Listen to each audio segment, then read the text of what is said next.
गुरुकुल के एक और पावन कालखंड में आपका हार्दिक स्वागत है। दिनचर्या का मतलब होता है दिन की शुरुआत। दिनचर्या मूलतः दो शब्दों से मिलकर बना है। दिन अर्थात दिवस व चर्या अर्थात आचरण करना। अभिप्राय यह है कि दिन के हिसाब से आचरण करना। दिनचर्या एक आदर्श समय सारणी है जो प्रकृति के क्रमबद्धता को अपनाती है तथा उसी के अनुसार कर्म करने के निर्देश देती है। आयुर्वेद शास्त्र में भी वर्णन मिलता है कि हमें पूर्ण रूप से स्वस्थ रहने के लिए प्राकृतिक क्रम के हिसाब से चलना चाहिए, जिससे आपका क्रम भी व्यवस्थित होगा, आप स्वतः व्यवस्थित हो जाएंगे। एक दिन में सभी के पास 24 घंटे होते हैं। उसे ठीक तरह से इस्तेमाल करना आपके हाथ में होता है। जिसकी दिनचर्या व्यवस्थित होती है वह उसी 24 घंटे में कई सारे काम कर सकता है, जबकि अव्यवस्थित दिनचर्या वाला व्यक्ति नहीं कर सकता। जिस व्यक्ति की दिनचर्या व्यवस्थित नहीं होती वह खुद के लिए, समाज के लिए और देश के लिए चाहकर भी उपयोगी साबित नहीं हो सकता। गुरुकुल में भी बड़ी अनुशासित दिनचर्या का पालन किया जाता है, जो ब्रह्म मुहूर्त से प्रारंभ हो जाता है। आयुर्वेद के अनुसार आपकी दिनचर्या सूर्य के अनुसार चलनी चाहिए। सूर्य के लालिमा युक्त रोशनी से हमारी सुबह की शुरुआत होनी चाहिए। नैतिक कर्म से निवृत्त होकर योगाभ्यास करते हुए पूजा कर्म में लिप्त हो जाना चाहिए।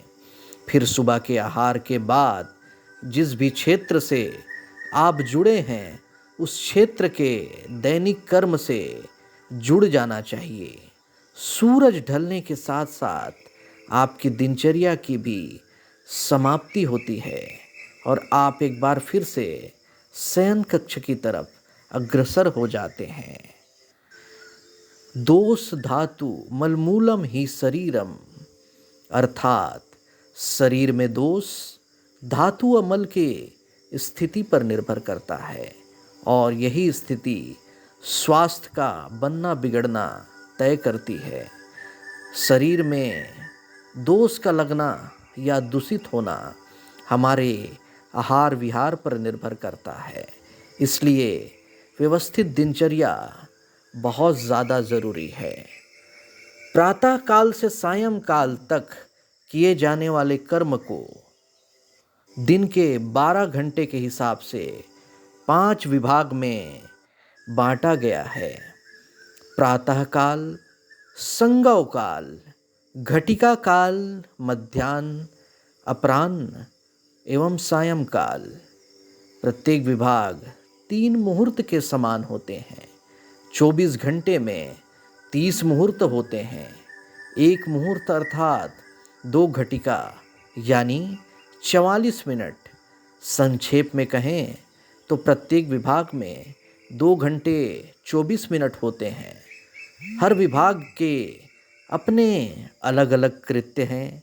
जैसे प्रातः काल सूर्योदय से आरंभ होता है, उसमें प्रातः वंदना, देवता पूजन इत्यादि कर्म करना चाहिए। संगव काल सुबह 7 से 12 बजे के बीच, जिसमें उपजीविका के हमको साधन जुटाने चाहिए। मध्याह्न काल में मध्याह्न स्नान, ब्रह्म यज्ञ व भूत यज्ञ। अपराह्न काल में पितृयज्ञ, तर्पण या पिंडदान इत्यादि करने चाहिए। तो सायं काल में पुराण श्रवण पर चर्चा और संध्या वंदना के साथ संध्या की समाप्ति करनी चाहिए।